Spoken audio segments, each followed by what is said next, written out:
Hi, this is Clarence Clemons, and welcome to Soul Patrol.net Radio. In the Pittsburgh area, I've been on the air in Pittsburgh for about maybe 30 years now, working on commercial and non-commercial radio. And I'm also a big contributor to the Soul Patrol website. We have 3 participants here, and we're going to be talking about what we call Plantation Radio. And what we mean by that is we're going to be talking about the radio stations that have been giving artists a hard way to go as far as like them getting airplay. And we're not just talking about commercial radio, we're talking about non-commercial radio stations as well. It's particularly hard for black artists, especially established black artists like Mandrill, Mighty Sam Mcclain, and others, Earth, Wind and Fire included, to get airplay on black radio, whether it be non-commercial station, whether it be commercial stations. So some people are on the plantation paying payola fees to get their records played. Big promotion stinks going on within the radio industry. Some people think it's just Clear Channel, but it's not just Clear Channel.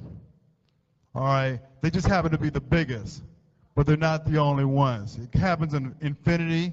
It happens in a lot of the other smaller radio companies as well. One reason why we think, well, let's say this. They say the music's not popular, but people like Mandrill, Mighty Sam Mcclain, Earth, Wind and Fire, AWB, and other artists, jazz artists too, people like Brian Auger and other folks, play to sold-out crowds. We see the PBS specials on TV. We see the doo-wop, the R&B 40 stuff. Atlantic City, sold-out crowds. Pittsburgh, sold-out crowds. So something is wrong with this picture. Could it be that the independent artists that have control over their music are threatening the big guys? Therefore, they don't give them the airplay that they deserve. We have Darrell McNeil from the Black Rock Coalition. We have Mighty Sam Mcclain. And we have Dr. Ric Wilson from Mandrill. I'm going to give each of those gentlemen a chance to address this issue and take it a little bit further. Let's go with our elder statesman first, Mr. Mighty Sam Mcclain, and he could talk about the situation that he had as far as like him getting radio airplay and some of the different struggles that he had to deal with down over the years. Your thing was to expand on what I go through as far as getting my music played on radio station, et cetera, et cetera. Well, it's a everyday 24/7 struggle. It's a constant struggle trying to get this music heard. And but there's also a positive side, is that things are changing. As frustrating as it is, I still can see some sunlight at the end of the tunnel. You know, so I try to stay positive about it, as tough as it is, and it's hard as much. And you run into racism, you run into all kinds of things. That's black, white, across the board. You run into all kinds of stuff. But I try to stay positive about it and keep my eyes. My deep faith is rooted in God. So I try to stay there and just keep moving 1 foot forward and putting 1 foot in front of the other. And I do see a change. It's tough, but I do see changes taking place. First of all, it's good that all of you are here today, and thank you, Kevin, for creating the space, you and Bob Davis and Mike Davis of Soul Patrol. I think what Bob and Mike are trying to do with Soul Patrol is the remedy to a lot of the problems that black music may be facing on radio. The driving force has to come from the audience. And we can't rely on other individuals to tell us what's popular and what we should be listening to, and what's the latest trend today. We have to support the music that we love. We have to support it in more than just lip service. We have to do exactly what Bob and Mike and Kevin are trying to put together, a network of individuals that are going to influence radio stations to do the right thing. I think if we network, and this goes for artists networking with artists as well, if we network with each other, network with the public, that will create a groundswell that cannot be denied.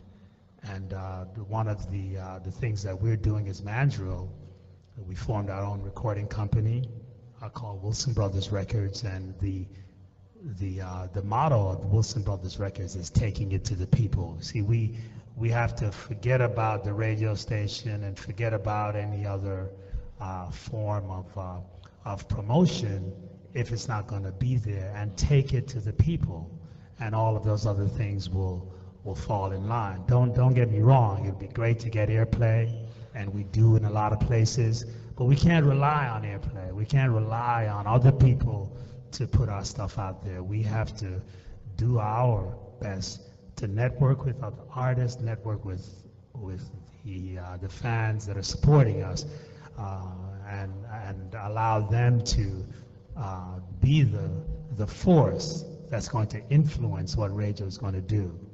A good thing at this point is the internet, and that's how Soul Patrol is doing their thing. That's how the Mandrill is doing their thing to some extent on mandrilliz.com.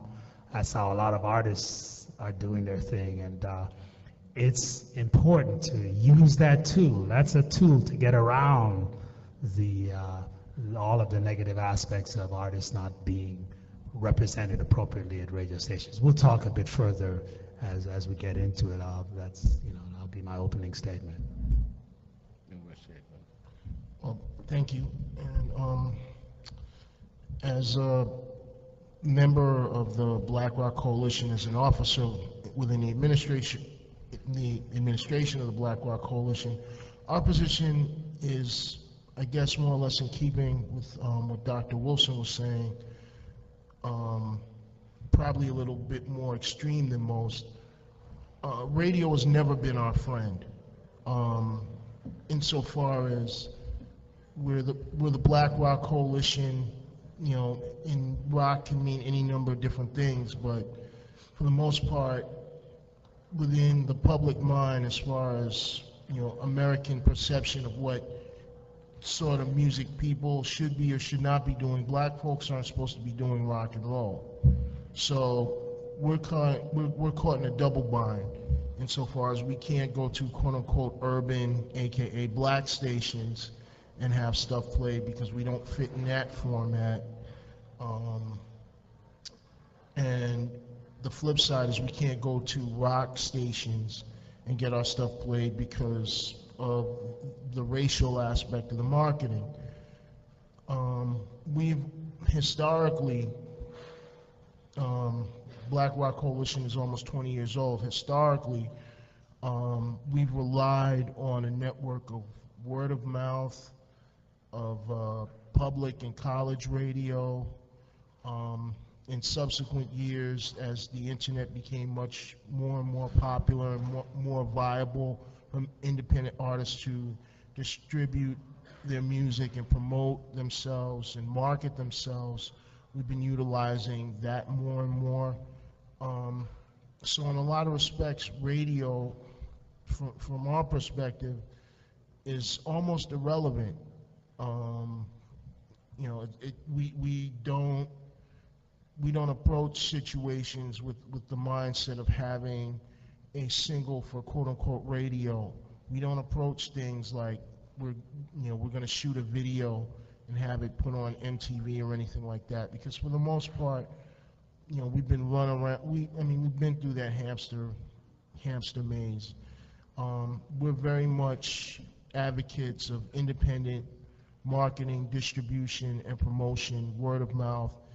And if mainstream entities get it, if they pick up on it, or if they grab onto something, fine. So much the better for the rest of us to kind of like follow along with that. If not, we just keep on doing what we do. Part of the job that I do as far as being a broadcaster, and I want to talk about this a little bit from my side. Part of what I do as a broadcaster is we actually sell records. We sell records to the public by giving people airplay. The way we give people airplay is to give people exposure, by any means necessary on the airwaves. I happen to have been a program on commercial radio on an AM station, and also on non-commercial radio on a, quote, public station. I had no problem with playing any artist whatsoever. I had no problem playing blues on AM radio. I had no problem playing reggae on AM radio. I had no problem playing artists like Mandrill or Tony Rich Project or Tracy Chapman on AM radio. The problem is that we have some weak-minded individuals that are in program departments and the music departments at commercial and non-commercial radios who do not have the backbone or the courage to expose the black artists. Now, we have one format in non-commercial radio which is called AAA radio that a lot of non-commercial FM stations use nowadays. You hardly hear any black artists on the AAA format on the radio. You don't hear artists like Mandrill. You don't hear artists like Guy Davis. You don't hear artists like Buckwheat Zydeco. You don't hear artists like Mighty Sam Mcclain.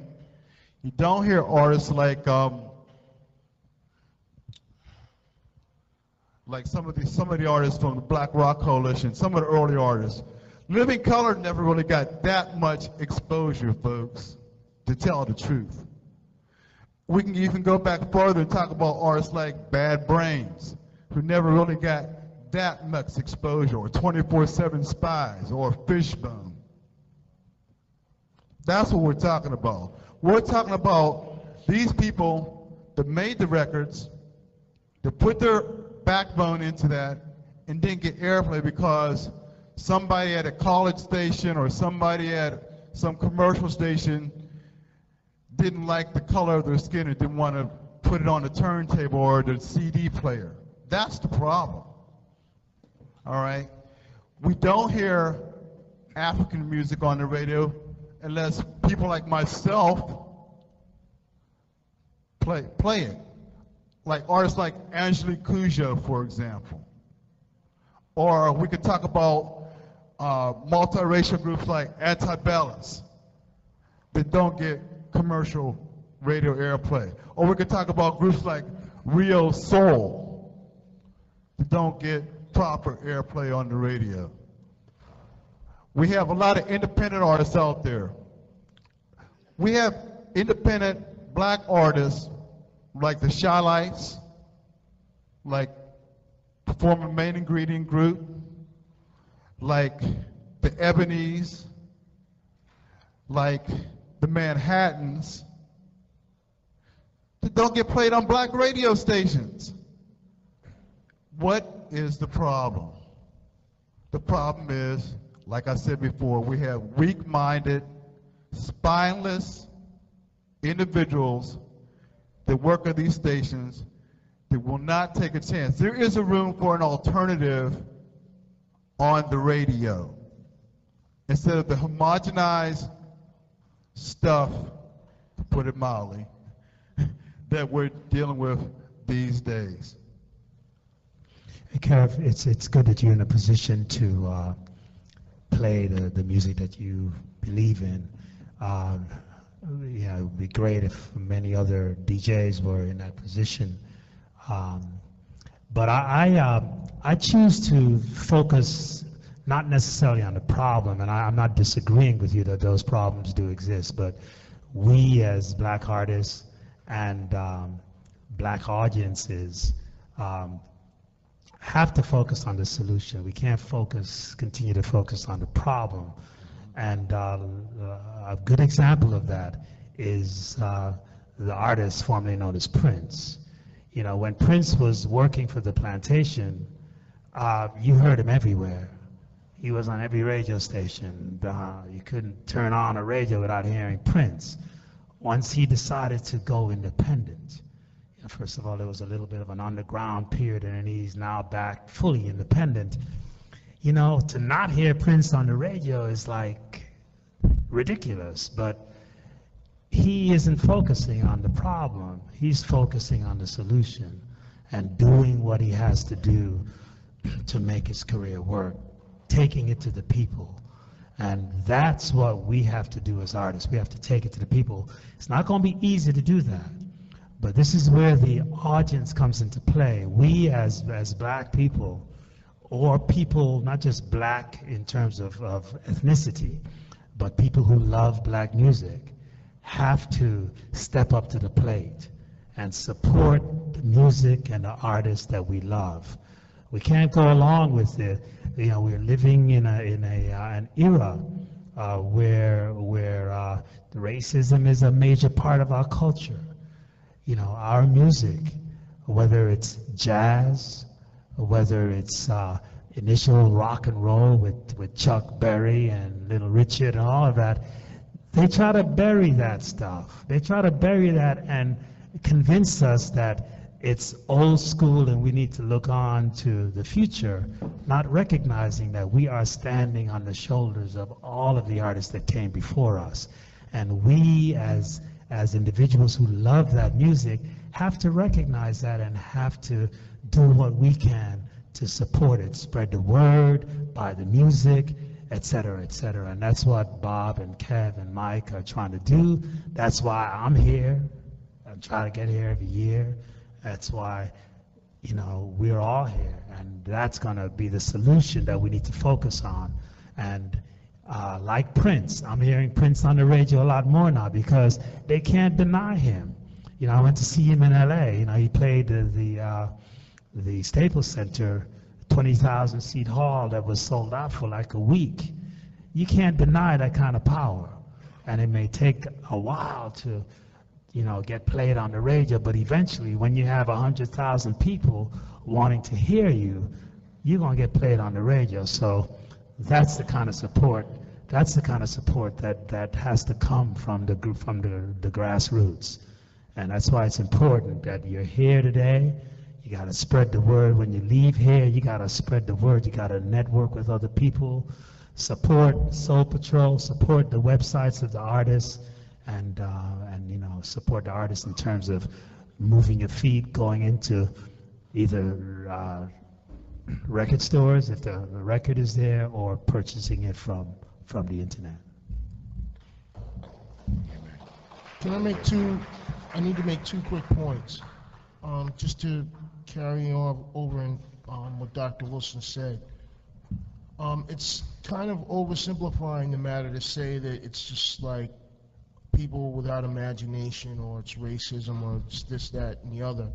It's economics. It's dollars and cents. There are 168 hours in a radio week, and God knows how many thousands upon tens of thousands of artists who are jockeying to get their little 4-minute, 10-second song in that 168 hours. It comes to economics. I mean, we can sit here and we can talk about racism, But truth be told, the way as poorly as the music industry is run these days, you don't even get to see the best white artists anymore. I mean, you look at somebody like a Joan Osborne, who is like incredibly talented, immeasurably talented, and has a great deal of respect for music of all races and all cultures, and constantly gives homage to that, versus, say, I don't know, Britney Spears. You know, it's across the board. It's about the dollars and cents, who can be marketed, who can be counted on to generate the most sales, who can be counted upon to generate the highest ratings at any given time. Unfortunately, commercial media has gotten to this point where the audience is almost dumbed down.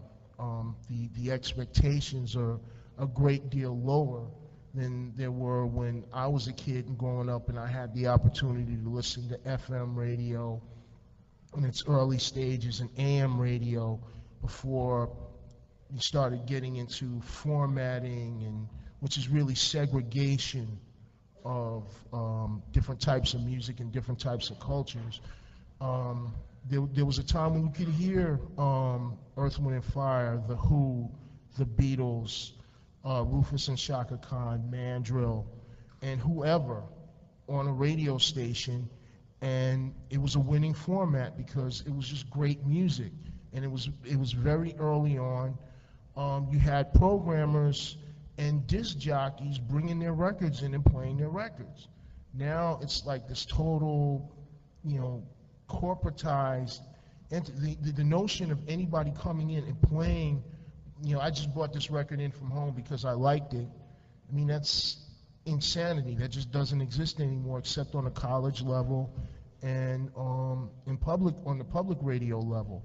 So it's it's not just about racism. It's not just about the lack of imagination. It's also about the dollars and cents of it. I definitely understand the economics part of it, because I worked at a commercial station, went through 3 format changes within 3 years. All right, the station where I worked at, which was a Clear Channel station, is now into news talk. They completely eradicated the jam and oldies format for news talk, conservative news talk at that, to push the agenda of what's going on today, in our society. So I definitely understand the economics behind all that. Yes, all the artists want to make money. All the artists need to get paid and deserve to get paid because of their hard work. When race records were created at the beginning, when the record industry started, race records were created back in the 20s.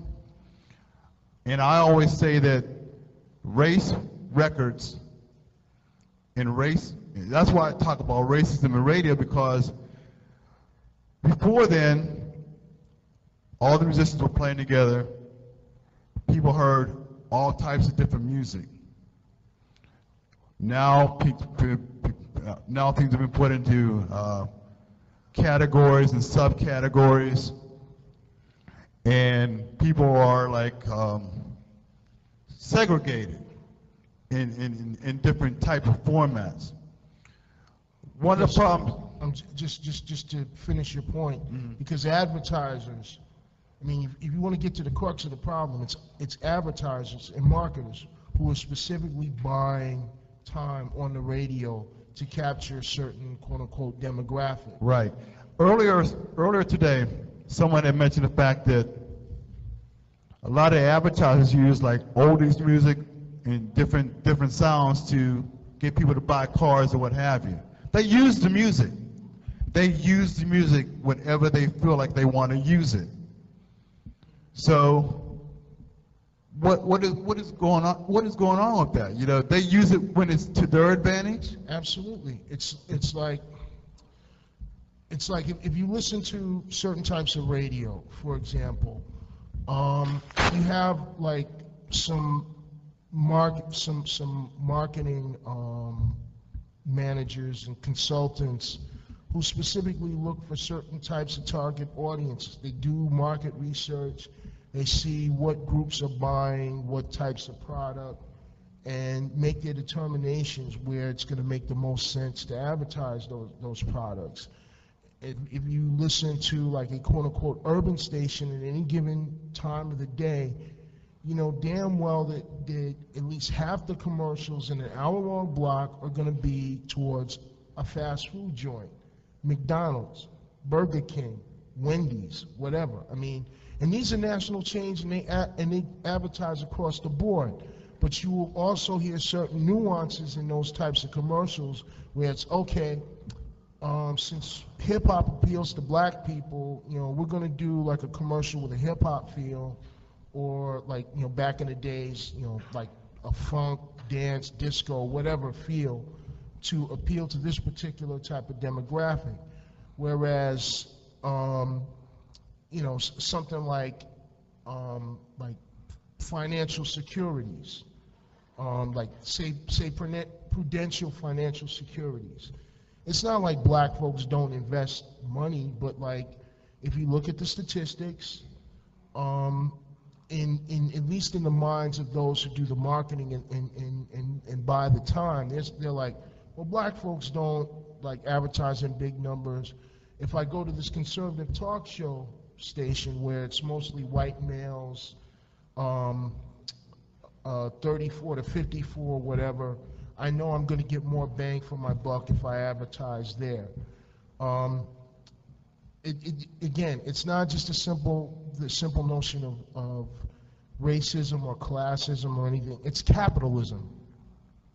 And the thing that we have to realize, without getting too overly dramatic, we as African Americans, the reality, our present reality in this country is being capital. We were capital. We were chattel slaves. We were brought over here as capital. And over the course of you know historical events unfolding as they did, I mean, you know, capitalism is at the root of everything that goes on in this nation, and it reflects in media. It reflects in any number of different institutions that compose American life. And I agree with everything that I pretty much heard you brothers saying here. But I'm basically pretty simple and don't have a whole lot of strategy for the things I see going on in the world. I'm 61 years old now, and I've lived a little while, and I've saw a few things. But I see that a lot of things that I'm seeing happen today are the same stuff that I saw happen 40 years ago. They just do it a little different, with a different kind of twist on it. But it's the same old stink, smell the same way. And what this brother said is the bottom line: you must stay positive. You must look in the mirror and know who you are. Forget everybody else. You must look in the mirror and say, well, this is what I'm going to do to change this situation, me. And that's why I try to stay positive, and that's what I do right up there. The whole thing, I just try to definitely end up with a positive attitude about it, and that it will change. Yeah, and that's the bottom line. I think there's no question about the fact that radio is basically trying to disempower the artist. If you listen to radio today and compare it to back in the day, you know, the Butterball and DAS and Frankie Crocker at WBLS, the artists played a major role. You know, artists were introduced, songs were played, and then they introduced the artist. They talked about who it was, and you listen to music today and you hardly hear the artist being mentioned. It's like the artist is secondary to the music. The music is being used as a backdrop to sell products. Absolutely. And so that's what's happening. It's not to be on the paranoid tip, but the artist is being disempowered, and the music is being put out there. No names are being mentioned, and you know, you can't have the same kind of control as a Prince had when he built his dynasty. You know, everybody knew who he was. Today, it's not the same. Right. So it's really all about staying positive. The other thing that's important is that, yes, people are dealing with analysis of demographics and laying out all kinds of programs as to why they should play that kind of music. But the reality of it is that I don't believe a lot of those results, because personally I feel that a significant segment of our population is being overlooked. You know, the whole emphasis on hip-hop, and I love hip-hop, positive hip-hop. I love it. You know, many of the songs of Mandrill are being sampled on current hip-hop tunes. Brandy, who's Talk About Our Love, is Mandrill music. Kanye West, Two Words is Mandrill music. Flowetry's, Have Faith is our music, and it goes on and on and on. Love hip-hop. However, what's happened is that the focus of radio has been hip-hop to particularly a lot of the urban stations, appealing to a younger demographics, totally losing sight of a demographics that's out there that has money and jobs and can deal with a significant amount of purchasing power. They are being overlooked. They're not being marketed to. So I don't think that the direction that a lot of radio stations are going in, because of their demographic studies, is necessarily the wisest direction. And as we speak, more and more radio stations are beginning to get back into the R&B. You know, you listen to stations that I'm hearing in the LA and the New York area, and you're beginning to see, an infiltration of the music of the past, more R&B sounding stuff, a lot of newer groups coming up with R&B. It's not strictly hip-hop. That's because of the fact that it's going to change and start to appeal to a broader demographics. I don't think it can survive just appealing to kids. And the other thing is, audiences are going to demand more. Right. Audiences are not as passive and as dumb and kind of like following along like sheep as your typical marketing consultant would believe. You think that the music is going one way and then bam. I mean, who could explain Jill Scott? I mean, like years ago, if any one of us was an A&R guy and like somebody came across with a Jill Scott tape and a photo, it's important to remember this, a photo of Jill Scott, seeing what she looks like and how she carries herself, by all rights, she shouldn't have a record deal. Yet, somehow she found a way to sneak through the cracks. Somebody believed enough in her to get her out to the people, and bam, there it is. It is what it is, and there's no denying her, and there's no denying what she does. I mean, any number of different artists who fall in that category, who don't necessarily fit like a cubicle or any particular space that the market has developed for them, but somehow they find a way to win, and that's the platform that we need to build on. Right. Just carrying on from there. If you look at Jill's early career, it's a lot of grassroots networking there, and that's the bottom line. The bottom line, I think, is my final statement. The power is in the people.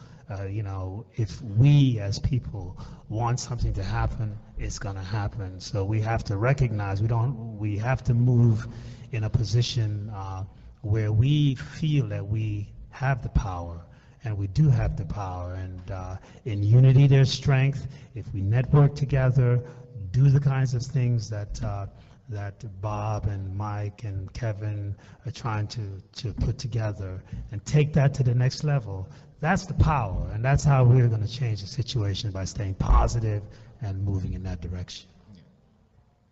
Thank you very much. Thanks for your comments, Mighty Sam, Dr. Rick, and Darrell. I want to say one more thing before closing.